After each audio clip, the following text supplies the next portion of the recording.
Hello, everyone. Welcome to a very special episode of Uncanny Treks. We are covering the first issue of the second season of the X-Men 97 comic. Not the show, the comic. The first issue of the second season of X-Men 97, the comic, but we will be covering X-Men 97, the second season of the show, when that drops in about a month. I am Bob in Cascadia. That is Matt in the Southland. Matt, how are you doing this evening? Doing great, Bob.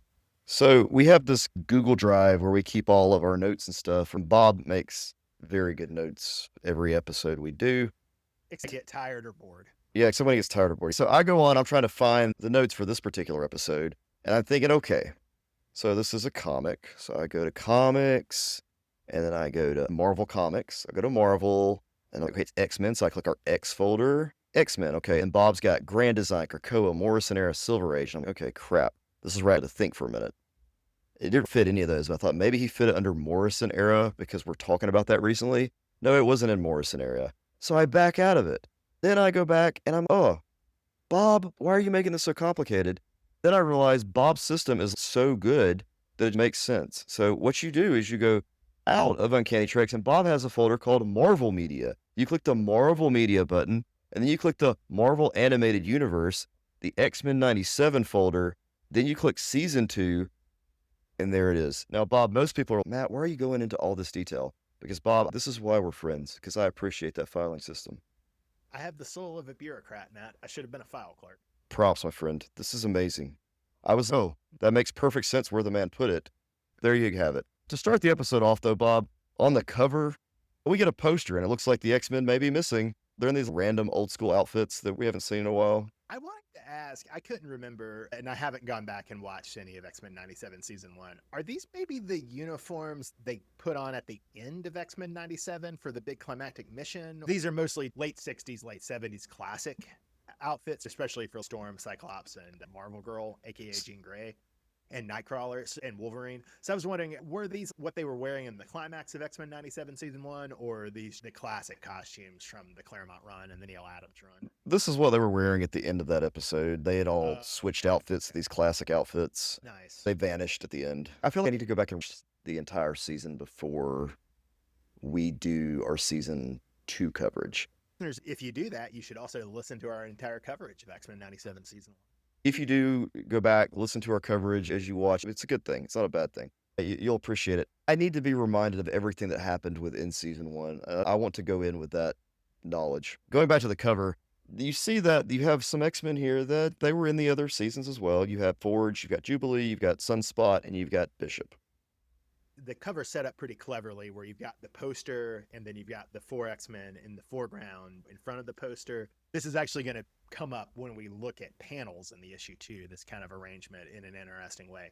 But before we get to that, Matt, this outfit Jubilee's rocking, where she's got the black tunic and her yellow trench coat over the black tunic, I think that's what she was wearing in large parts of the late aughts and the 2010s in the comics, especially when she was a vampire. Yes. But was she also rocking this outfit in X-Men 97 Season 1? Yeah, they ditched the jorts and the pink shirt because it's no longer 1992. Then the second question, so this is a memorial wall for the X-Men who at the end of X-Men 97 Season 1, we know they vanish in the time stream, but the world thinks they're dead, right? Correct, So it's a yes. memorial wall for that. And Sunspot is kneeling and putting a candle down on the memorial wall. But in this image, does it not look like Sunspot is proposing marriage to Jubilee?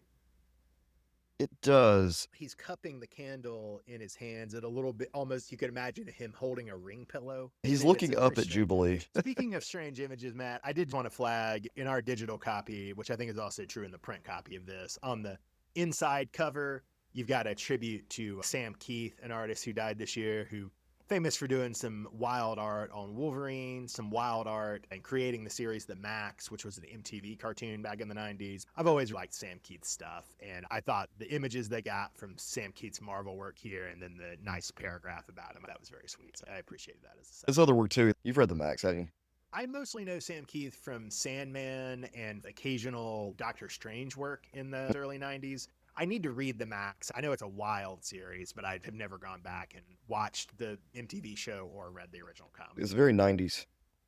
I think Sam Keith did a couple Batman minis that I've heard good things about too, but I don't know that I've read them.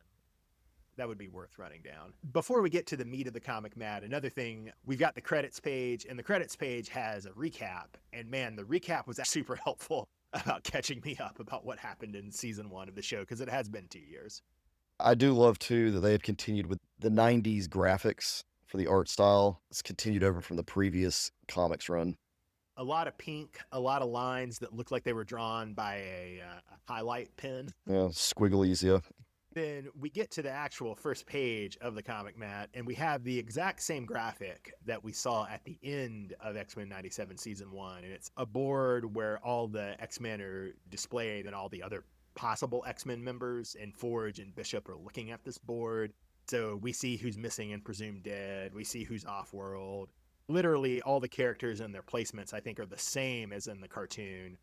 But in the first panel where we see the board, you can see the available mutants are Dust, Magic, Iceman, and Havoc. Then there's 3 others whose faces are fairly well cut off that you can't make out.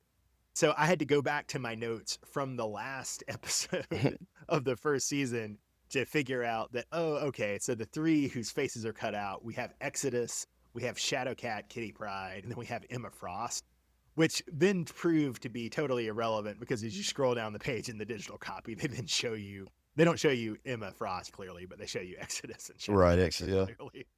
Which is, to me, was knowing the ending of this issue is foreshadowing, having him there. It's interesting that several of the surprises of this issue get teased or even arguably a little bit spoiled by this board. An interesting go for sure. I'm excited with the inclusion of Dust because we've been reading with the Morrison run. I certainly hope we see Dust and Magic in particular because they have not been represented in animated series much. Maybe they were in Wolverine and the X-Men. It's been a long time and I can't remember. That said, I wonder if we actually will see them or if they're just Easter eggs. I like that we have Shadowcat in her Excalibur outfit. Very much in her Excalibur outfit. Now that I think about it, we saw Dust in a cameo in I think the first episode of season 1, right? Because she was doing some mutant fashion modeling. Do you remember Correct, that? yes. Then I think we saw Magic in a later episode because Morph assumed her form, maybe in that Goblin Queen episode. There's not fleshed out at all. I would love for them to be in season 2, but I don't know if they will. But based on this board, though, Colossus we've seen a bit of. Iceman had a highlight episode. Where thankfully he didn't die because we thought he died on Genosha, remember? Right. He was the ice cream guy. Then on page 6, we do get an interesting tie-in to the end of season 1 of 97, right? We already know this from the end, but we see Cyclops and Phoenix with Kid Cable, maybe not Teen Cable yet, Kid Cable in the future. Then we see Magneto, Apocalypse, and Xavier in ancient Egypt. I don't know if we saw them like this in X-Men 97 season 1 at the end, but Magneto, Apocalypse, and Xavier are very much in ancient Egypt garb, and that was cool. Shifting over, though, to the other timeline where we've got Kid Cable. I remember owning an X-Men comic when I was younger that told this story. You talked about this in X-Men 97 season 1, The Adventures of Cyclops and Phoenix. It's so insane to me, Bob, to actually see this in animated form now, because I thought that comic was such crap when I was a kid. It was hard to read. The art itself looked awful to me. And I remember being, what is this? This is X-Men? Where are my colorful spandex characters? Like, no, none of that. And complicated future. Exactly. And now I've got to go back, and I want to go back and read it because I bet it's not bad. I think you should go back and see what you think, but I would keep your expectations pretty low. I think the art, and we talked about this a couple of years ago when you brought it up during season 1, I think the art is by Gene Ha. He did Top 10 with Alan Moore, which is one of the best comics ever done. Also, Nick Pizzolatto really rips it off for True Detective season 1 in a weird way. But that said, I don't think the art that Odd did for Adventures of Cyclops and Phoenix is his best. I don't know if it was an inker issue or if it was just style evolved over the 90s. I'm not sure, but maybe keep those expectations low. Matt, speaking of nostalgia, on page 7 of X-Men 97, season 2, number 1, we have a really abrupt transition because at the bottom of page 6, we have Bishop and Forge arguing about the dead X-Men, right? Then we flip to the top panel of page 7 and we have a nostalgic shot of Wolverine, Cyclops, Rogue, Gambit, and Storm playing basketball. Gambit is shirtless. Did the fake out of this panel work on you, Matt? Because it worked on me.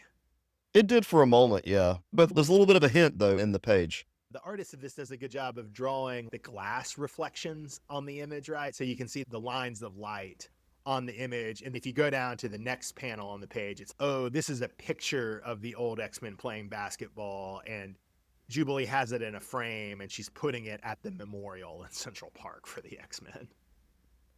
And I'm wondering, though, in season 2, how long it's going to take us to see Gambit. We already know he's going to be one of the 4 horsemen of the apocalypse. Come on. We're not. That's a big fake out on 2 levels, right? It's a big fake out because it's, wait, what are all the X-Men doing in the present? They're all scattered on the timeline. And it's also a big fake out, yeah, because Gambit's dead, because he gets blown up real good in episode 5, I think it was. Speaking of characters who are around, Matt, if we go down to the next page on page 8, we see 2 new to this show characters, but old-time mutant characters, Rusty and Skids. Do you know Rusty and Skids, Matt? I feel like I should, but I don't. They're awful. Their outfits look weird, whatever they're wearing. Yeah, I don't like Rusty and Skids. If I'm remembering this correctly, listeners, and I apologize if I'm getting it wrong, but if I'm remembering correctly, pretty early in X Factor, the original 5 X Factor, they rescue Rusty and Skids, who are teen mutants who were persecuted during the original X Factor in the 80s. Rusty is Rusty's actual name. I think sometimes he's called Fire Fist, but that's not used a lot. He's one of those characters whose his name has become his code name. Yeah. Whereas Skids, her code name, I want to say her real name is Sally Blevins or something like that. They are getting harassed by the anti-mutant protesters. I'm not actually happy to see Rusty and Skids. I don't have a lot of nostalgia for the X Factor. I do have nostalgia, though, for a character on the next page, Bob. Oh, at the bottom of the page where we see Rusty and Skids, we then see Pyro. There I was he is. confused at first because Pyro has a similar costume to Rusty. We had the same problem. What is going on? Why does Rusty suddenly have a mask? They do have different hair colors and hairstyles. Rusty's is more of a red and Pyro's is more of an orange. Like you say, Pyro has a cowl on.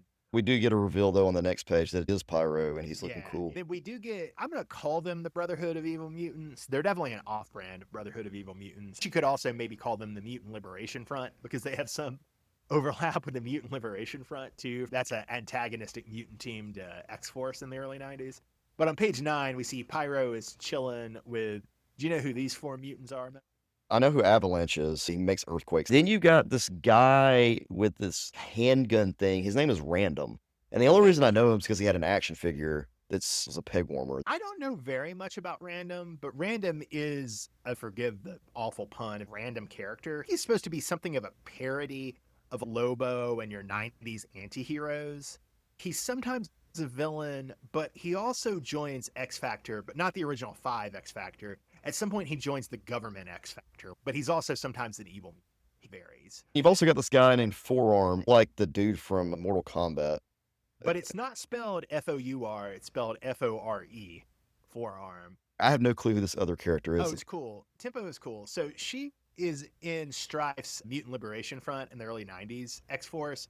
And I had an issue of early 90s X-Force. It was in the 20s when we were kids, and you probably borrowed it from me, but Tempo was in that and was fairly heavily featured. Oh, and so coming back to me. I have some nostalgia for her from that. She has, as the name might suggest, I believe she can slow up and speed down time, her powers. And they gave her a face turn, I think maybe even before Krakoa, but in Krakoa they were emphasizing her face turn, and she had a spell on the Marauders. They used her pretty well in Krakoa, as I recall. So I'm pretty fond of Tempo. It scratches a nostalgia itches for me to see her in a way that Random and Forearms don't cover. Bob, on the next page, we have an X-Jet coming in. And it does look a lot like the Blackbird. I didn't even notice that when I was first coming through, but yeah, that's crazy. Then who comes out of that red bird, as it were, Matt? Why, none other than X Factor, who we've met before in the animated it's the government series. X Factor, yeah.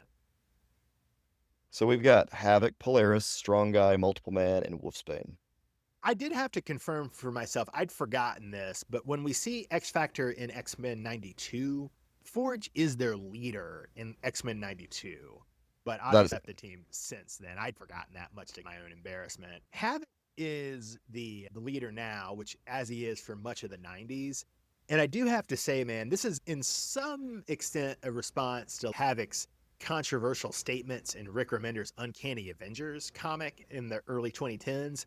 But they're playing up Havoc. And this would be the words of people criticizing Havoc in 2013. These are not my words. This is what people were saying about Havoc in 2012 and 2013. But they're really playing Havoc up as a mutant Uncle Tom. He's talking about Law and Order. He literally gets the power suppressor collars for these two teenagers, Rusty and Skids. Man, they are doing Havoc pretty rough in these issues. He's looking at Rusty and Skids. You two going to do this the easy way or the hard way? And they're scared. They weren't part of the fight that was taking place. They're so relieved. Oh, yeah, the good guys are here. And he's here. Here's your collars. Yeah, Slave Catcher Havoc is really what it's bad. these It's colors pretty get. bad. It's rough. If you're a Havoc fan, you're not going to enjoy this comic.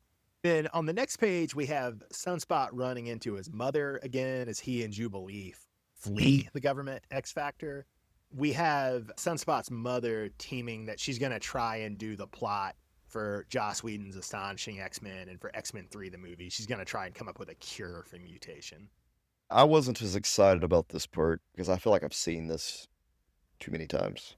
Although I have some confidence that the writing team for X-Men 97 can take it in a different direction. I do too. I do hope they do something different with it because we have seen this a lot in so many different media, the same sort of plot. But I'm old. Newer watchers probably need to see that same thing. I need to quit being such an old curmudgeon.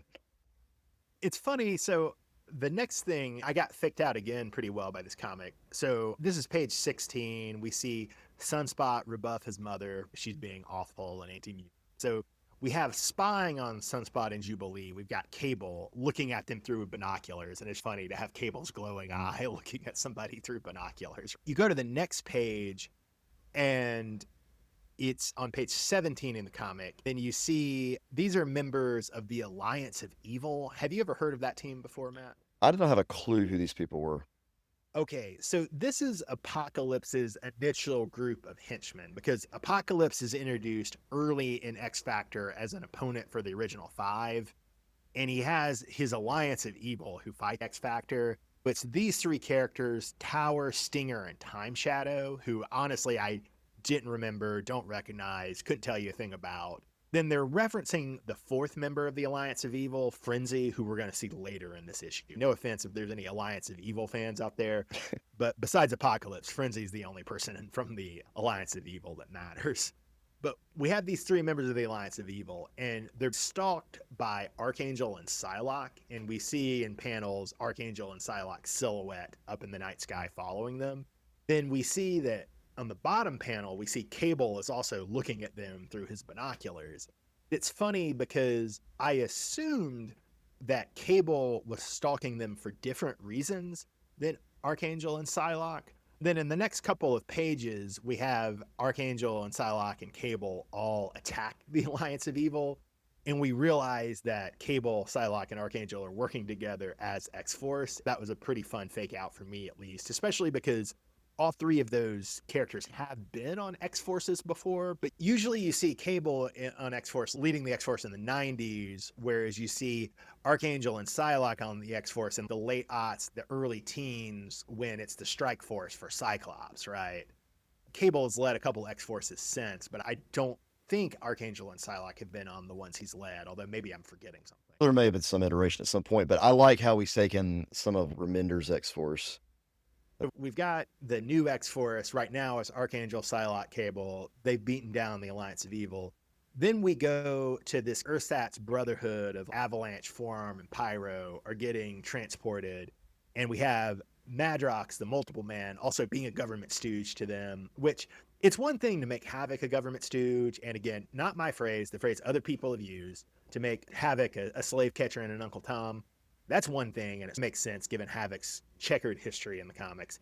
Having Multiple Man, having Jamie Madrox be a government stooge, I don't love that as much, Matt. It rubs me the wrong way. But I don't remember the Government X Factor comics that well. Maybe I'm misremembering, but I don't remember the 90s Government X Factor being quite so authoritarian as this. Maybe I'm incorrect about that, but it does seem, even when Madrox and Polaris and Havoc were doing the Government X Factor, I don't think it was handled like this. in the 92 episode, they do have that government as much as they could show in an animated series children's cartoon. Back in the day, that was what they were supposed to be there too, though. I guess they're more authoritarian in X-Men 92, the cartoon. And you can see how in this universe where they want a strong distinction between the original X-Men and the government X-Factor, it makes sense to play X-Factor as antagonist, right? I wish this comic and these cartoons came out in the 90s and we could like play X-Men and stuff and would have had the cartoon counterparts of X Factor and X Force and not just the one X-Men team. I think you had one episode with X-Factor. He had one, but having these team divisions is cool. Anticipating what it's going to look like in season 2, having that world that we envisioned with X-Men, and then that's neat.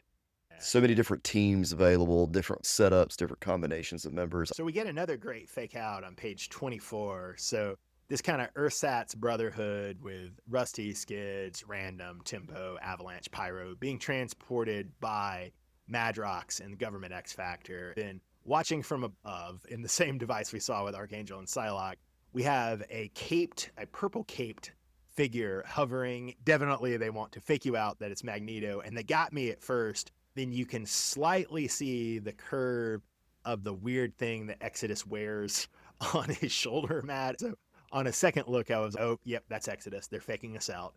And we have Exodus and 2 of his acolytes setting themselves up as Magneto's followers. But Exodus and 2 of his acolytes come and rescue Rusty, Skids, Random, and Tempo. Were you taken in by the fake out, Matt? Exodus playing proxy for Magneto while he's gone. Skids definitely joins the acolytes in the 90s comics, and I think Rusty does too, although I don't remember, to be honest. The 2 acolytes members we see here besides Exodus are Frenzy, who's the erstwhile member of the Alliance of Evil they were talking about a couple pages before. And she's good. She makes a face turn in the 2000s, and she does some good stuff in Mike Carey's X-Men run. Then the other guy we have here, who's a member of the Acolytes, I did not recognize at all, but I believe his name is Katu, and he is an Inuit mutant with confusing energy powers. As a little bit of trivia, apparently he died on Genosha when Grant Morrison blew up Genosha in their run. Then we got one more real nice swerve for me, which is after the last page, which was Exodus recruiting Rusty, Skids et al. To the Acolytes. We go to the next issue, presumably the cover, possibly the cover, and we have the new X-Force. And so not only do we have Cable, Psylocke, and Archangel, but we have Jubilee and Sunspot in this new X-Force. It was awesome to see Sunspot in the 90s outfit along with Jubilee in her Generation X outfit. I actually didn't notice that Jubilee was in her Gen X outfit. I'm not sure if this was her Gen X outfit, but it looks a lot like the Generation X uniforms. It has a pink hue. It's definitely the style. I think the Gen X uniforms tended more have a red hue than a pink hue, but yeah, it's unmistakably, like you're saying, in the style of the Generation X uniforms. Then I think this is basically the uniform Sunspot did have when he was on X-Force in the 90s under Cable. It is, yes. It's the one I had an action figure of, for sure. He was on the original X-Force, so you got a real mixture of teams here from the 90s. You got Generation X, you got Remender's X-Force and Sunspot, the original X-Force, and Cable. I don't think Jubilee has ever been on X-Force in the comics. Maybe she has and I'm forgetting something, but it's cool to, like you say, add her in the Gen X coded outfit. This last turn from Exodus to this cover, maybe other people had seen because they were looking at preview material, but it was a total surprise to me. They did show a lot of this. I'm not going to say anything else that's in the preview trailers, but the teams were identified in the trailers. Interesting. We got 10 episodes in season 1, but we're only getting 9 in season 2. Does that bother you at all, or is it close enough that you're not going to worry about it? They already greenlit season 4. Oh, cool. I knew we were a lock for season 3, but I didn't realize they'd also greenlit a season 4. I don't think we need to worry too much. X-Men's coming back. In an ideal world, it's not perfect that they're going for a smaller episode order, just in the sense of I want more content to absorb. But on the other hand, if they don't feel they need the episode, then who am I to complain too much about it? We're about to be saturated with X-Men content. We're going to have X-Men in the MCU. We're going to have a PlayStation 5 video game dropping that's Wolverine, that is meant to set up for an entire PlayStation-type X-Men set of games, spin-offs that are coming out. The comics are going to have to hire somebody weird to do some better X-Men comics coming up, so get ready for that. We're going to see a renaissance of X-Men. Hopefully this means that they'll fire Tom Brevoort and get a better editor. I think Jed McKay and Gail Simone are both good writers. I just have disliked the editorial direction of X-Men for a couple of years. It's taken a turn since Krakoa. So prediction wise, Bob, you've got the teams. You have X Factor, you have X Force, you have Cyclops, Jean, and Sun. You've got Neo Apocalypse and Professor Xavier in the past. Aren't Nightcrawler and Rogue in Egypt too? I think they are, yes. Then you've got a team. You've got the people who were left behind, like Bishop and Forge, who don't really fit in any of those teams, but they're still on the sidelines. So here's my question. Are we going to get highlight episodes, you think, for each of these teams? Or do you think it's going to be something that is more chronological? That's interesting. It certainly does seem it's set up where they could do, yeah, an X-Force episode, an X-Factor episode. I assume Bishop and Forge will also assemble a reserve X-Men. That maybe where Dust and Iceman and Colossus fall into play. That's interesting that X-Factor and X-Force are apparently, from what you're saying, highly featured in the trailer for season 2, which I haven't watched, because when I read this, given how much it focuses on X-Factor and X-Force, I somewhat wondered if, okay, does this mean that the focus is really going to be on the X-Men's adventures in the different time displaced parts rather than the focus being what the substitute teams get up to in the present? Does that make sense? That's a good question. And now you got me questioning that as well. Because honestly, thinking about voice actors and stuff, things like that, Jubilee's going to be highlighted. And Sons, there are two main characters. So you're going to have an X-Force team. They're going to have to show them at some point. X Factor, though, really all the characters that were introduced in this comic don't play a significant role with any of those others. I'm wondering if we see as much of X Factor as we'd like. It's also interesting because I was talking, and I think some other fans were talking in the Facebook groups back when season 1 was airing about really wanting a New Mutants spinoff. I don't think that was ever a serious possibility, right? That's just something that people like me wanted. But there was a little, and I still think this was still pretty fanciful, but there was a little bit more serious or a little bit more probable talk about an X Factor spinoff. And it's interesting, after reading this issue and seeing how villainously they're letting Steve Fox, the writer, portray X Factor, I have to say I don't feel an X Factor spinoff is super likely now. I don't know if you are thinking on the same wavelength as I am. Oh, I could not see X Factor as its own show ever. No. If anything, I could see them having an episode that culminates, I don't know, somehow X Force versus X Factor. I could see them going in that direction and having a And in a big certain battle. sense, probably X Force would be the most likely of all because it has the better name recognition and was actually in, wasn't it Deadpool 2 where they have an X Oh, Force? when you're looking at rankings, it's X-Men, X Force, X Factor for sure, and all those other obscure teams we used to love. New Mutants, Generation X, Excalibur, X Core, Children of the Atom. Oh, Matt, just to confirm, I went back and looked at somebody's description of the last episode. So, yeah, to echo what you were saying, it's Cyclops, Jean, and Boy Cable in the far future in 3960 AD. And then everybody else is in Egypt. So that's Rogue, Nightcrawler, Beast, Xavier, Magneto, and Young Apocalypse. Also, if you remember the mid-credit scene, we saw present-day Apocalypse find one of Gambit's playing cards in the Genosha ruins.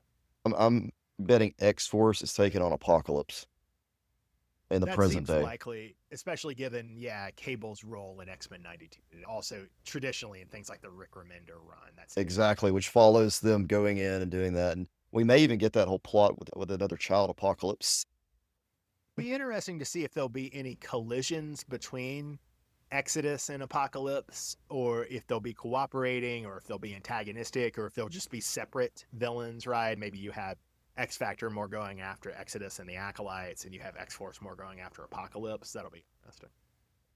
Now, I will say, too, going back to the X Force thing, that we have seen Archangel with his own storyline, so we're good with him. He's had episodes in the past. Psylocke has not. Psylocke has been in the background. She's around in X-Men 92, but not much. And granted, in the comics, she has a lot of development, but it's going to be really fun. Hopefully, they'll actually take the time to give her some development and season. It'd be interesting to see how far into her character they go and which direction they decide to go, what they actually address. She's one of those characters that you really need to, like with Cable and Bishop, which 97 has done a pretty good job, I think, with Cable and Bishop of streamlining. You really need to streamline Psylocke a little bit because it goes into some wild and sometimes a little bit problematic places, right? I think we could see a Psylocke-centered episode, maybe. I'd like to see the animated interpretation of that character. I would say as you're familiar with Remender's Uncanny X-Force, one of the best incarnations. And I would like to see if the animated can it just mimics that, and that's what my headcanon's gonna be from this point, because I have tried to understand everything that goes on with her, and it doesn't click. I'm going into this excited. I was Oh yeah, excited for the yeah, for first sure. season. I'm excited for this season. I like the inclusion of the teams. That's really gonna switch this up and make it Yeah. interesting, but if like you said, though, if we do not see X Factor, it's not the end of the world. I'm almost 100% sure X Factor is gonna play a pretty big part, and I'm not spoiling anything for the trailers. Wild how much this issue focuses on teams, right? It literally introduces us to 5 different teams: X Factor, X Force, the Off Brand Brotherhood, the Alliance of Evil, and the Acolytes. Now, the Off Brand Brotherhood is being folded into the Acolytes, like you were saying earlier, and I don't think we'll see the Alliance of Evil jobbers in the show, or we won't see much of them in the show, right? So really, it's giving us 3 teams: X Factor, X Force, and the Acolytes. But nonetheless, we have the specter, though, of this 4th team, the replacement X-Men that Bishop and Forge will probably get together. So yeah, it's amazing how much we have going on while the X-Men are flung in the past and the future. Listeners, I'm not sure if we'll cover future issues of X-Men 97 Season 2 or not. We'll just have to see. We might fold a little conversation about them into our coverage of the actual episodes. If things hold, I think we're going to get issue number 2 the same day that episode 2 of season 2 drops. So we might record about episode 2 and have a little epilogue tacked on about issue number 2 if there's stuff to talk about. We'll just And have to that's see. typically what we do. So if you are following this comic, typically we will add in any information that's vital or pivotal into the episode itself if it does connect, or if there's anything worth talking about. I know I'm personally going to read them and follow along as I did with the last set. I think last time we talked about the first couple, then the later issues, there wasn't anything to say. Not that they were bad, but that there just wasn't much to say about the later issues, even though we had a lot more to say about this number 1 than we did X-Men 97 season 1 number 1. I have a feeling the dynamic, though, might be the same, or there might just be much less to say about future issues. But we'll cross that bridge when we come to it. Like you, Matt, excited for X-Men 97 season 2. I hope listeners will come along on the journey with us. Any other thoughts before we cut them loose, Matt? Think we're good, Bob. Looking forward to it. It's been Uncanny Treks. I'm Bob in Cascadia. That's Matt in the Southland. Have a great night, everybody. Thanks for listening.